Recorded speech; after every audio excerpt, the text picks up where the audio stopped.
Bruno Mars has finally opened up about a secret he's concealed for decades. In a stunning 2025 conversation, he confessed the true cause of his $50 million betting shortfall with MGM. It wasn't merely misfortune. There's a deeper reality he's suppressed since his youth. The same reality that shattered his 14-year romance with Jessica Caban. Close sources claim she discovered something crushing. Now Bruno is discussing stepping away and donating his wealth.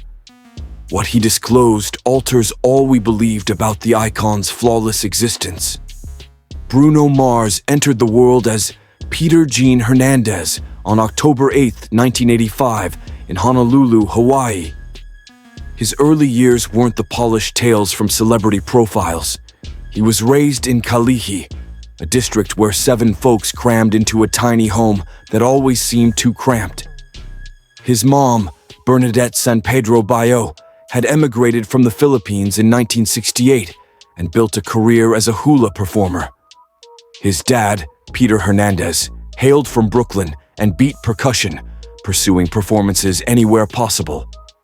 Tunes weren't mere ambiance, they were livelihood. The residence rang with reggae, doo-wop, soul, and Presley albums. Bruno's uncle mimicked Elvis and gave him a microphone at age 3. He was still in training pants when he first stepped on stage in a baggy Elvis outfit. And the audience didn't simply chuckle, they applauded. He knew no performance anxiety. He knew no doubt. By age 4, he was on stage 5 evenings weekly with his kins group, the Love Notes. They entertained at visitor hotspots like the Outrigger Waikiki Hotel. He wasn't a timid child stumbling over words. He commanded the space, crooning "Can't Help Falling in Love," despite being barely above the stand. He earned the nickname Little Elvis. Visitors were amazed. Residents gawked. His father served as overseer, chauffeur, advertiser, and enforcer simultaneously. Bruno didn't only vocalize, he mastered drums, keys, ukulele, and strings before most children tackled times tables. It wasn't leisure, it was for bills. Even with near-nightly gigs, funds fell short. The household depended on assistance. When Bruno hit 6, cracks appeared. His folks parted ways. That division wasn't solely heartfelt, it was tangible. Bruno and brother Eric remained with their dad. Siblings went with mom. Lacking reliable income, Bruno and his father occasionally had no shelter. They bunked in a vehicle's rear, squatted in unwanted structures, and even rested in a deserted aviary named Paradise Park. That spot lacked electricity, facilities, ease, just hay underfoot and eerie quiet after dark. They endured there 2 years. Bruno later recalled evenings unsure of tomorrow's meal, but one certainty held: he'd persist with melodies. By age 10, Bruno had logged over 200 appearances annually. Such intensity would exhaust grown-ups, yet he pressed on. The Royal Hawaiian Theater turned his informal classroom, spotlights his recreation. The routine covered expenses, but youth evaporated. When his parents finalized divorce in 1997, the ensemble dissolved. So did any remaining security. Bruno and his dad reverted to van life, stationed wherever spots allowed. The vehicle harbored rodents. It reeked of corrosion and sorrow. They bathed sporadically. They depended on kindness. Now 12, Bruno busked on Waikiki pavements. He emulated Elvis and Michael Jackson for sustenance. On lucky days, he'd earn $50 to $100 in gratuities. That meant a lot for a boy with zilch, but it brought shame. Some ridiculed him, others ignored him like air. Yet he vocalized, grooved, grinned. He had no alternative. That asphalt platform became his sole escape, not for stardom, for food, for shelter, for dignity. At 14, he chose a path that floored his relatives. He headed to Los Angeles with his sibling. He quit education. He trusted tunes would rescue him, despite warnings of folly. LA proved harsh, merciless, indifferent. He gigged anywhere feasible. Venues, auditions, vacant halls. He slung pizzas and crashed on sofas. Meals were scarce at times. But he spared his mom the details. He refused to wound her. Pals later noted he arrived at sessions in ragged attire, appearing famished. Yet he never griped. He kept crooning, composing, appearing. In 2004, at 18, he snagged his initial major opportunity. Uptown Records inked him, not as performer, but composer. That entryway closed abruptly a year on. Executives claimed he lacked blackness for R&B, yet exceeded for pop. He lingered in limbo, overlooked once more. Rather than folding, he intensified. He penned for peers. In 2009, he co-crafted Right Round for Flo Rida. It moved 6.8 million units. It ruled lists, but his identity stayed obscure. Still, the payout secured housing. That year, he created the Smeezingtons with Philip Lawrence and Ari Levine. 3 driven men operating from cramped spaces, scrounging tools, cutting tracks for under $1,000. Among them, Just the Way You Are. It lacked blockbuster sheen, but rang true. By 2010, Bruno aligned with Atlantic Records, not merely scripting, but as the star, the timbre, the spectacle.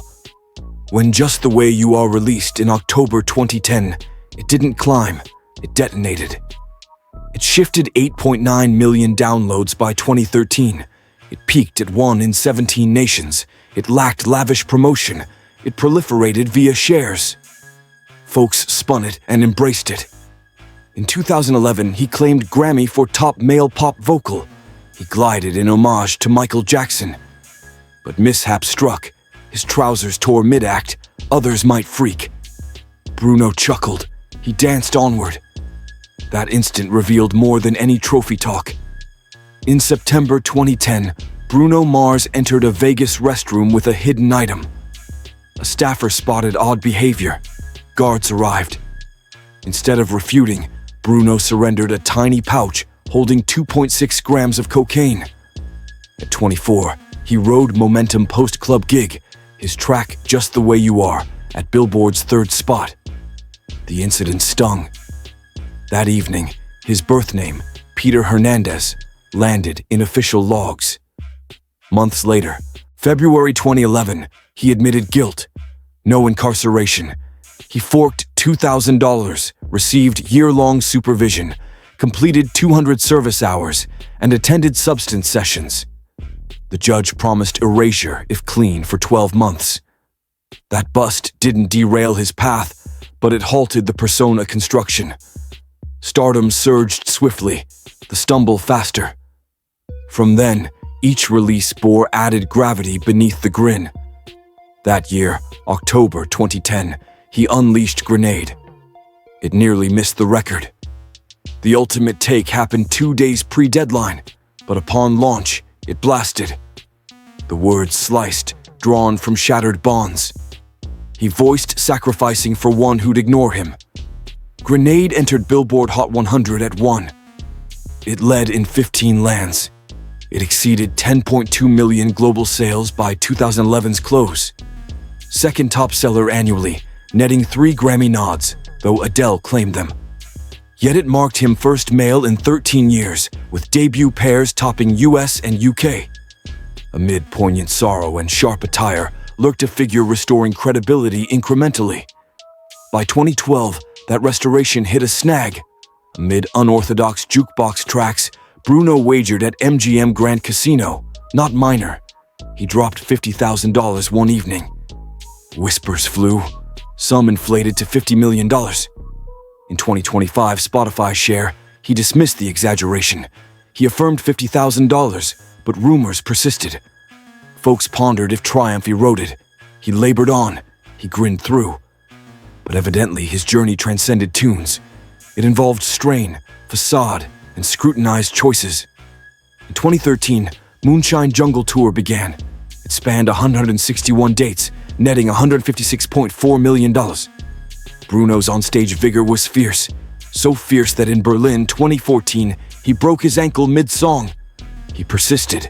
He sang. danced, concealed hurt till curtain. Performance must continue, and it did. That etched with his team, it displayed his sacrifices to sustain glow and motion, not pain-focused, purpose-driven. Then arrived the evening that transformed all. February 2nd, 2014, Super Bowl X08 halftime, MetLife Stadium.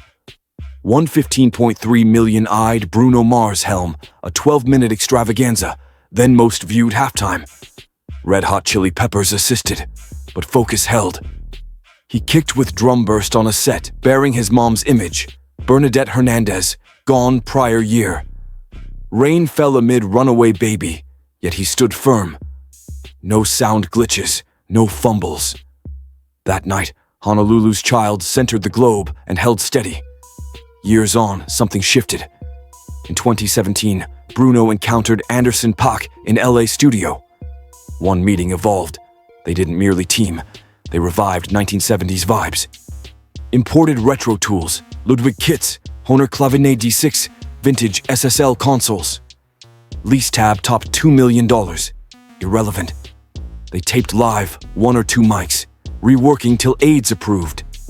Silk Sonic emerged from those extended sessions. When An Evening with Silk Sonic arrived in 2021, industry paused. Leave the Door Open, lingered Billboard Hot 100 Top 10 for 18 weeks, claiming one thrice. In 2022, 7 Grammy bids. Swept 4 eligible, record, song, album of year included. Then a surprise twist. Bruno declared no future Grammy submissions. Time for others' spotlight, he stated. Some deemed modest, others strategic. Regardless, it reclaimed his command. But January 2025 brought unfixable fracture. After 14 years, Bruno Mars and Jessica Caban acknowledged separation. They'd maintained privacy. Met 2011, kept affection hushed amid speculation. Then closure. Fans dissected verses. After Last Night transcended melody, it was farewell note. Insiders cited stress, intimate, career, sentimental. Jessica's subtle Instagram hints affirmed media suspicions. The parting didn't solely impact Bruno's world, it altered his lyrics. His tone grew unpolished, polished borders blurred. Yet amid pain, metrics endured. An Evening with Silk Sonic moved 1.5 million. In 2025, Bruno prolonged Vegas stint at Park MGM, appending 24 dates. Extension yielded $20 million. On stage, he quipped about production costs, but privately, calculation, secure fans, steer story, maintain illumination as external shifts loomed. The Residency drew worldwide devotees. It shattered solo Vegas artist benchmarks. Bruno Mars morphed Silk Sonic into cultural staple, fusing reminiscence and sorrow, beat and gamble. Bruno Mars debuted on Vegas boards in December 2016. From Park MGM's opener, the town witnessed unprecedented. His brand alone summoned throngs eclipsing ticket forecasts. By 2018, 115 full houses, gross surpassing $12 million. That sum wasn't elevated, it nearly doubled prior elite Vegas earners. Each evening bore staggering expense, courtesy of $50,000 pyrotechnics blasting over a platform crafted for grandeur. Yet attendees returned. By 2024, gross reached $124.5 million from 410,000 seats. But New Year's Eve 2024 redefined, with 5-4-14 packed, one-night hall hit $278 million, crowning it top single Vegas residency theater event. Billboard proclaimed it 2022's premier R&B trek globally. The Residency transcended scale. It templated solo artist potential. Even amid wind-down whispers, it persisted. In 2023, he tacked 25 dates, not mere additions, revived Silk Sonic. Bruno Mars and Anderson .Paak reunited on stage months post-2022 Grammy dominance. Fans assuming finale received shock. December 2023, New Year's weekend appended 5, each grander. In one unforeseen, Mars grabbed mic, delivered unreleased Die with a smile. Not out yet. That premiere ignited web, became viral replay, hinting 2025 album. Hype built. Like Silk Sonic's 2022 August sellouts, demand raged. Extra slots responded to genuine pull, fans resisting farewell. Then the instant that shattered venue.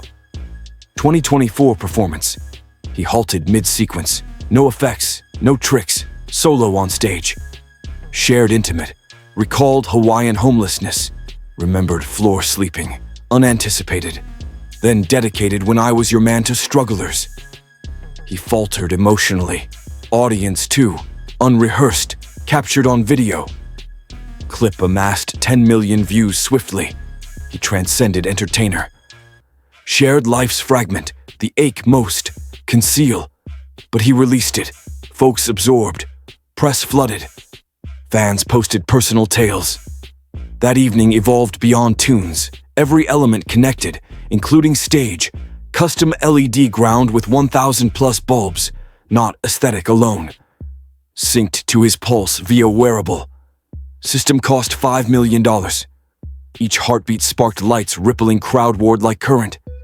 You didn't hear tunes, you sensed them. Yet glitches arose. 2022 show, tech failed. Lights mismatched, disrupted flow. Rather than alarm, he embraced, grinned, quipped stage jitters. Crowd chuckled, act flowed. That minor flop strengthened ties. Crew refined, upgraded. But fans cherished his grace. Then unprepared pivot. November 2025, announced 20 more for 2026. Cheers, then pause. Announcement hid farewell vibe. Spoke personal insights. Said forthcoming record could conclude. Uncertain sincerity, but words struck. Video depicted stage exit. One phrase lingered. I'll leave you with this. Every 2026 Dolby Live seat vanished rapidly. None risked missing potential close. Perhaps retirement hint. Perhaps genuine, unknown. But that instant's gravity overshadowed sales, lyrics, glows. Bruno Mars was 4 when gigs started. By 10, over 1,000 underbelt. No playthings or animations. Spotlights raised him. While peers attended proms, Bruno slumbered in car rears or Hawaiian rooftops. Post-parental rift, all crumbled. Dad's venture failed. Mom retreated from fame. Bruno brother. Dad scavenged stays, including shuttered Paradise Park Aviary. Odd, chilly, isolated. Yet amid hush, melodies clarified. He avoided discussing that phase. Labeled deepest hidden. Tormented for odors of rust and plumage clinging from unfit abodes. Yet he performed relentlessly. 5 nights, dual sets, only then visible. By 19, first wager in casino. Trembling hands. Onlooker mocked. Bruno forfeited $100 unaffordable.